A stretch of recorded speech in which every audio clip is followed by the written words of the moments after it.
दोस्तों, स्वागत है आपका एम्पलीफायर टेक्निक में। बहुत दिनों से मेरे पास कमेंट आ रहे थे कि 3 स्टेप सप्लाई के बारे में जानकारी दीजिए। 3 स्टेप सप्लाई किस तरीके से काम करती है CA18 में। तो इसलिए मैं आज आपको इस सर्किट के माध्यम से समझाने की कोशिश करूँगा कि 3 स्टेप सप्लाई किस तरीके से काम करती है और किसी भी सर्किट में आउटपुट में किस तरीके से वोल्टेज पहुंचती है। तो 3 स्टेप सप्लाई के अंदर एक तो 3 सप्लाई होती हैं, लो, मीडियम और हाई। जो लो सप्लाई होती है, मान लो 55 वोल्ट है, तो मीडियम होगी 110 वोल्ट और उसका 3 गुना ये होगी 165 वोल्ट के आसपास। ठीक है, ये पॉजिटिव साइड है। ऐसे ही नेगेटिव साइड पे भी इसी तरह की इसी तरीके का हिसाब किताब बनेगा। तो जैसे ही हम एम्पलीफायर को ऑन करते हैं, ऑन करते ही सबसे पहले ये लो सप्लाई चलती है। जब लो सप्लाई आती है, यहाँ से एक डायोड लगा होता है उसमें, ये मॉसफेट के पास में, और यहाँ से सप्लाई आएगी और यहाँ से होते हुए ये सीधे इस फ्यूज के थ्रू एम्पलीफायर के, जिस भी एम्पलीफायर में ये सर्किट लगा हुआ है, ये वाला जैसे CA18 में लगा हो तो ये इसके अमीटर पे चली जाएगी सप्लाई। और कोई और सर्किट है जिसका कलेक्टर पे सिस्टम बना हुआ है सप्लाई का, तो उसके कलेक्टर पे पहुंच जाएगी। तो फिलहाल मेरे को यही समझाना है कि ये सप्लाई सबसे पहले लो वोल्ट चलती है, ठीक है, ऑन करते ही। उसके बाद में सिस्टम ये बना होता है, यहाँ पर इस जगह पर IC लगा होता है LM311, 2 लगी होती हैं, एक इधर एक इधर। इसके अंदर कोई और IC लगा हुआ है, इसका नंबर अभी दिया हुआ ही नहीं है, तो कोई बात नहीं, LM311 के हिसाब से हम समझ लेते हैं, क्योंकि इसमें LM311 भी लगती है। तो ऑन करने पे ये सप्लाई यहाँ से यहाँ पहुँच गई, एम्पलीफायर ऑन हो गया, चल पड़ा, आवाज़ आ गई। अब हमें वॉल्यूम कंट्रोल, मतलब उसको और तेज़ चलाने के लिए हमें किसी भी चीज़ को आप और ज़्यादा तेज़ चलाना चाहते हैं तो उसके लिए आपको और ज़्यादा सप्लाई की ज़रूरत पड़ेगी, क्योंकि इसकी लिमिट है। लो वोल्ट पे जितना आउटपुट फेंक सकता है लो वोल्ट पे चलेगा, लेकिन लो वोल्ट से ज़्यादा हम आवाज़ की करना चाहते हैं, एम्पलीफायर की वॉल्यूम खोलना चाहते हैं, तो उसको और ज़्यादा सप्लाई की ज़रूरत पड़ेगी। तो उसके लिए ये मीडियम वोल्ट जो सप्लाई है, मीडियम यानी कि ये 55 वोल्ट है, तो ये वोल्ट है आपकी 110, तो 110 वोल्ट वाली सप्लाई काम करने लगे। कोई ऐसा सिस्टम इसमें बनाया जाता है। तो इसमें क्या होता है कि जो यहाँ पे LM311 लगी होती है, उसको, उसका जो इनपुट पॉइंट होता है, उसको यहाँ जो आउटपुट होती है एम्पलीफायर की, उस आउटपुट से कुछ सिग्नल उसके इनपुट पे जाता है। LM311 के इनपुट पे जाएगा, वो इनपुट से यहाँ से होता हुआ उसके आउट लाइन से, जैसे यहाँ की इसके आउट से सिग्नल आ रहा है, ये आएगा इस मॉसफेट के गेट पे। ठीक है, ये 2 मॉसफेट लगे हुए हैं इसमें, तो ये दोनों पैरेलल में लगे हुए हैं। जैसे कि यहाँ पे 47 ओम की रेजिस्टेंस लगी हुई है, इसके गेट पे जा रही है, यहाँ से ये 47 ओम की रेजिस्टेंस लग के 51 ओम की रेजिस्टेंस लगी हुई है, 51 ओम की लगी हुई है। ये दोनों रेजिस्टेंस ये इसके गेट पे जा रही है, ये इस वाले मॉसफेट के गेट पे जा रही है। तो ये वाला सिस्टम इसमें बना हुआ है। तो जैसे ही हम वॉल्यूम बढ़ाते हैं तो LM311 के इनपुट पॉइंट पे कुछ सिग्नल पहुंचेगा, या वोल्टेज पहुंचेगी कुछ, तो वो वोल्टेज जो है इसके गेट से, इसके आउटलाइन से होता हुआ इसके गेट पे पहुंचेगा।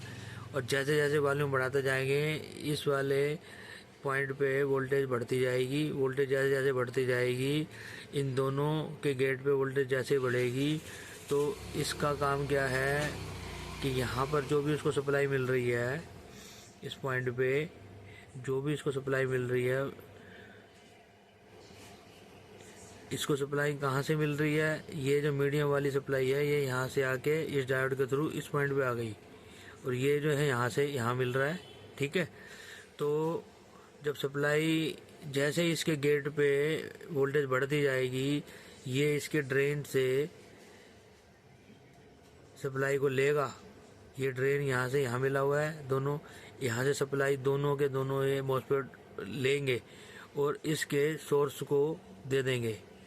ये यहाँ पे दे देगा सप्लाई को, मीडियम वाली सप्लाई को, और ये यहाँ पे दे देगा।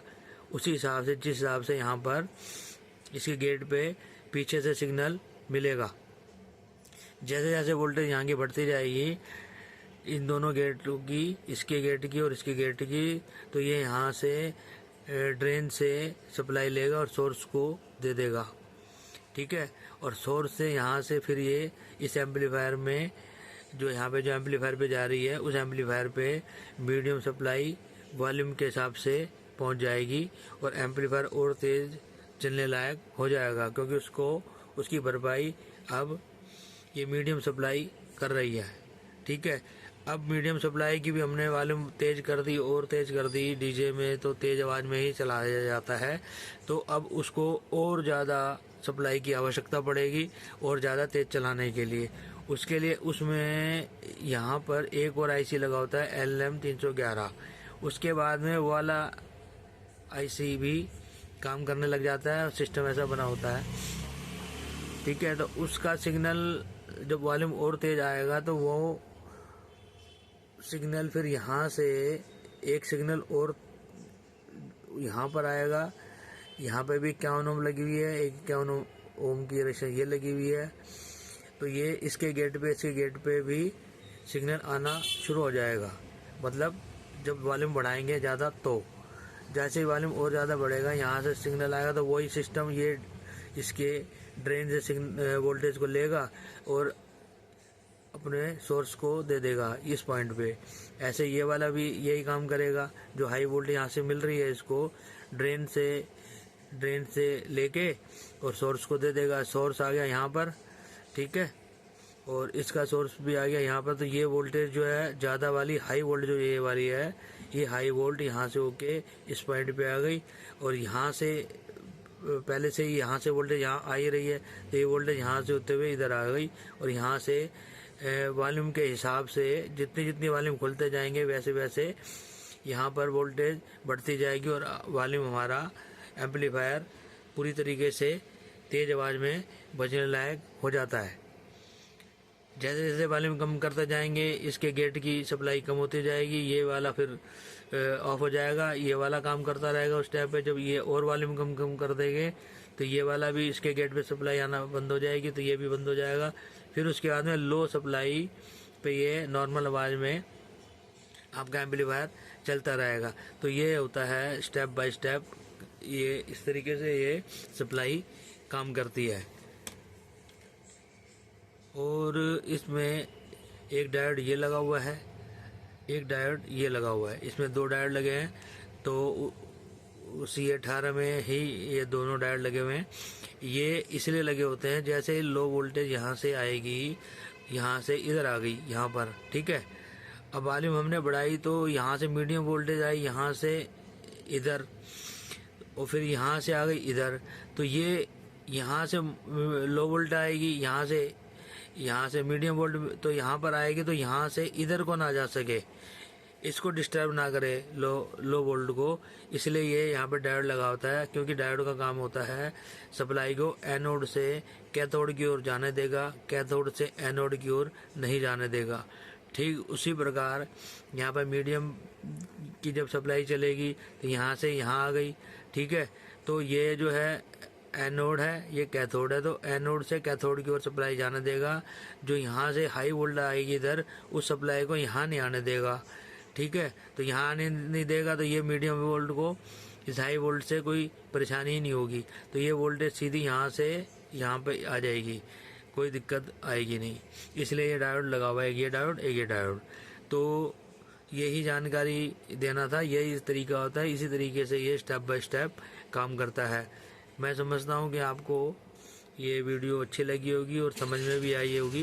अगर फिर भी कोई दिक्कत हो, कोई परेशानी हो, समझ में ना आ रहा हो तो मुझसे कमेंट कर सकते हैं। अच्छा, ये जो डायोड लगा हुआ है जीनर डायोड, ये वाला, और एक जीनर ये लगा हुआ है, अगर ये भी अगर मान लो ये शॉर्ट हो जाता है, ये वाला या ये वाला, मान लो ये वाला शॉर्ट हो जाएगा तो क्या होगा, इसकी यहाँ से ये वोल्टेज तो जा रही है, उस पर काम करेगा, लेकिन ये जो वोल्टेज है ना, यहाँ से जो मीडियम वोल्टेज आ रही है, ये नहीं आएगी, पहुँचेगी यहाँ पे, ये शॉर्ट कर देगा इसका मामला। तो कभी प्रॉब्लम इस तरह की आ रही हो तो ये जीनर और ये जीनर, इनको भी ज़रूर चेक करें, ताकि प्रॉब्लम आपको कोई दिक्कत आ रही हो वोल्टेज की सप्लाई की, तो ये आप प्रॉब्लम को सॉल्व कर सकें। दूसरा, मान लो ये वाली पॉजिटिव साइड की सप्लाई, ऐसे ही सेम सप्लाई नेगेटिव साइड पे भी होती है। अगर मान लो यहाँ की सप्लाई तो बढ़ रही है इस साइड की और उस साइड की नहीं बढ़ रही, तो उससे क्या होगा कि प्रोटेक्शन की प्रॉब्लम एम्पलीफायर में आ जाएगी। जैसे ही हम वॉल्यूम बढ़ाएंगे, लो वोल्ट में तो ठीक है, लो वोल्ट ये भी आ रही है, वो भी आ रही है, चल रहा है, लेकिन जैसे हम वॉल्यूम बढ़ाएंगे तो मीडियम सप्लाई मान लो इस साइड की तो पहुंच गई, उस साइड की, दूसरी साइड की, नेगेटिव साइड की नहीं पहुंच रही, तो उससे क्या होगा कि प्रोटेक्शन की प्रॉब्लम आ जाएगी। तो इस सब को समझते हुए आप एम्पलीफायर को रिपेयर करें, ताकि आपको कोई प्रॉब्लम ना आए। आज की वीडियो इतनी ही, मिलते हैं अगली वीडियो में, तब तक के लिए नमस्कार।